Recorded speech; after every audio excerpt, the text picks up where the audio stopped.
Hello friends, welcome to our channel. आपण मानकु आमर ओजन बढ़ाइबा वीडियो सीरीज रे आउ एक वीडियो रे स्वागत।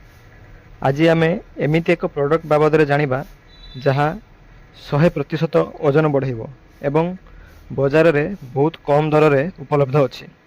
आसंतु जानिबा से प्रोडक्ट कोन। आज आमे कथा हेबा मोर मसल कंपनी रो स्ट्रांग मास गेनर प्रोटीन बाबद रे।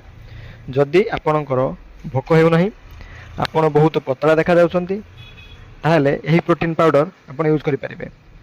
एहा मैंगो, चॉकलेट, वैनिला फ्लेवर रे मार्केट रे उपलब्ध अछि एवं सबुठु बड़ कथा एहा 300 रु 350 टंका भितरे 1 केजी मिल जिवो। जदि आपण एबे एबे जिम जाउछंती, आपणकर ओजन कम अछि, आपण बहुत स्किनी देखा जाउछंती, ताहले एही प्रोटीन आपण खाई परिबे। यह भितर energy, protein, fibre, fat, digestive enzyme, maltodextrin, creatine मिसिक अछि, जहाँ आम शरीर को सुढल करे एवं भोक बढ़ाए। माल्टोडेक्सटिन एक भोक बढ़ाइबा पदार्थ अटे।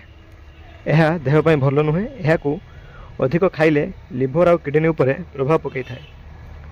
यही प्रोटीन खाइबा सहित आपन को नियमित व्यायाम करने को पड़ो एवं दिन को छोट बड़ 5 रु 6 थर मिल खातु, जहाँ आम शरीर को अधिक कैलोरी दिए एवं आम शरीर को ओजन बढ़ाइबारे साहाय्य करे।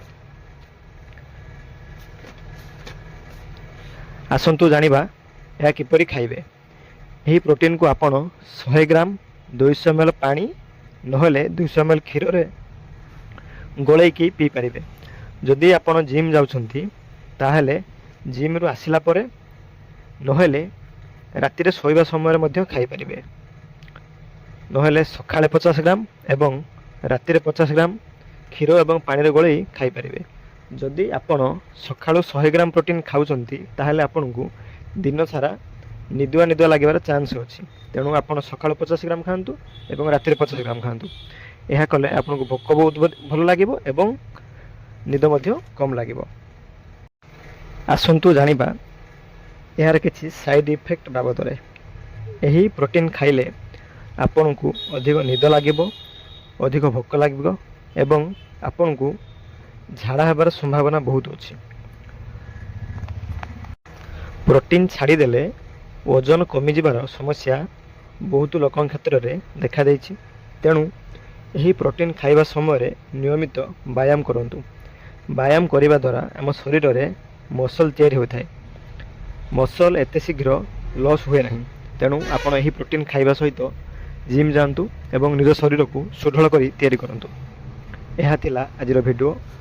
ये वीडियो जदि आपको भल लगी, वीडियो रे लाइक, कमेंट, शेयर करने को भूलु नहीं। चैनल रे सब्सक्राइब करंतु।